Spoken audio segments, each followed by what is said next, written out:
Assalamualaikum and hi. So this is the Piaget'S stages of cognitive development presented by the group 7, and this is the name of our group members, which is consisting of KHIRTANA, me, myself, AFIFAH and the AMIRUL AMIN.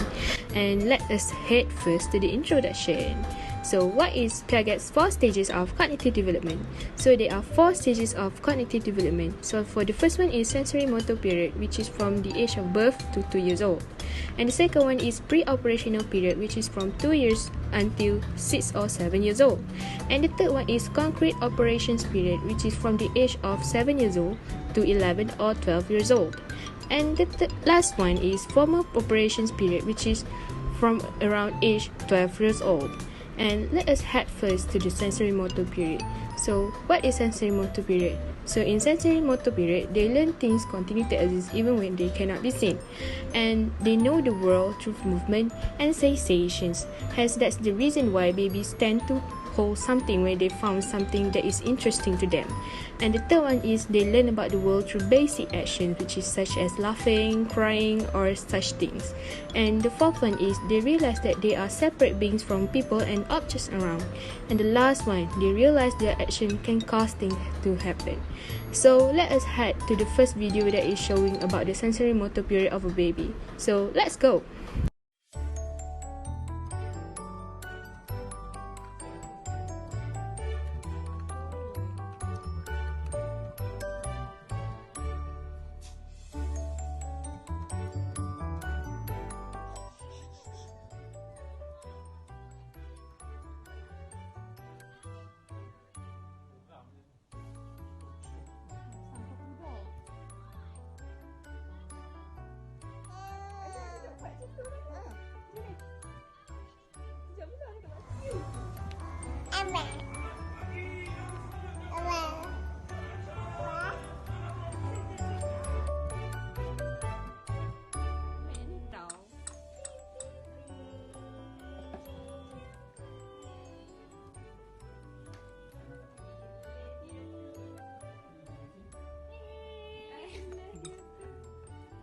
Next is pre-operational stage.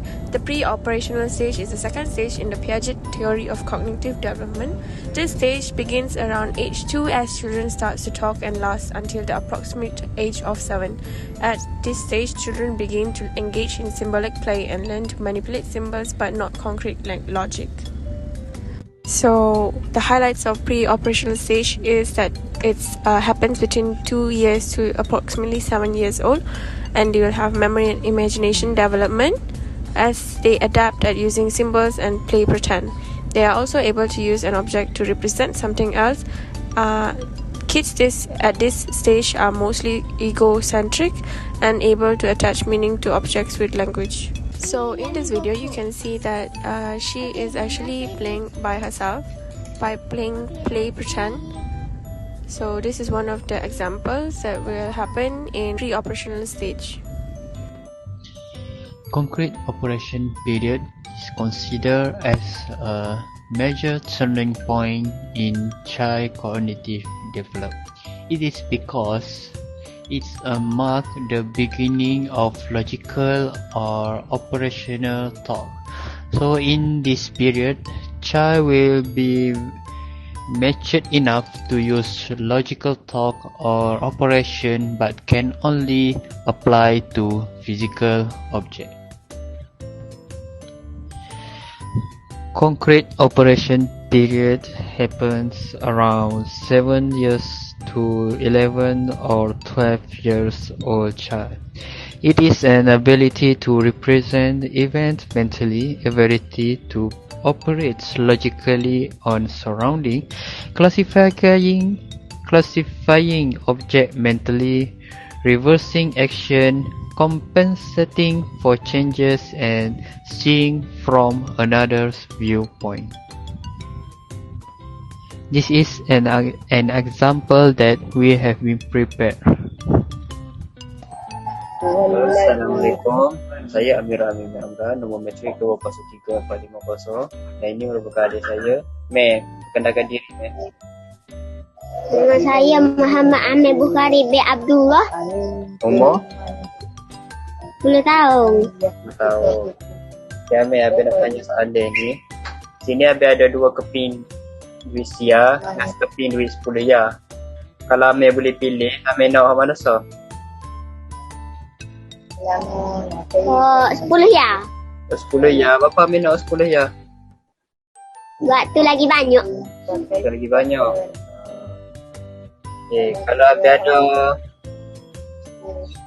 5 keping duit sia, buat 5 keping duit sia dengan sekeping duit 5 ya, mana lagi banyak?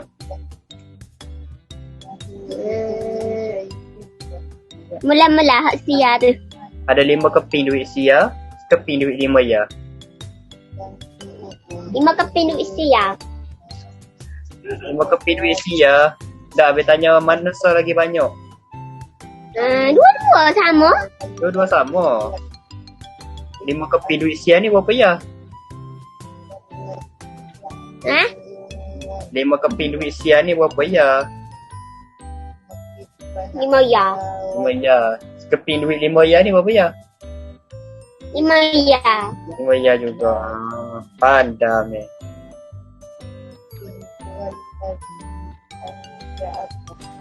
Last but not least, the final stage that we are going to discuss is the formal operation period.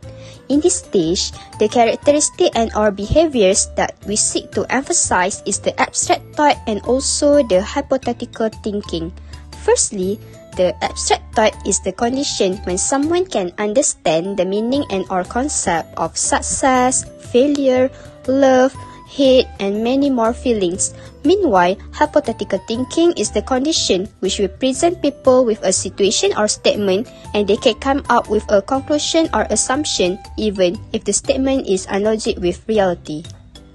For the first situation, we are going to do an experiment which we are going to filling up 2 glasses with the same amount and the same height of water, and then we will take another glass which is more taller and fill it up with one of the water from the 2 identical glasses earlier and ask the kid if they have the same amount of water. Okey Wawa, boleh nampak tak kedua-dua gelas kaca ni? Ya. Rasa-rasanya dalam kedua-dua gelas kaca ni mempunyai jumlah air dan ketinggian air yang sama tak? Ya, sama. Okey, sekarang apa akan berlaku kalau saya tuang air ni ke dalam gelas yang berlainan? Adakah jumlah air masih lagi sama? Ya, sama. Sebab apa? Sebab isi padu air masih sama walaupun bertukar gelas. Okey.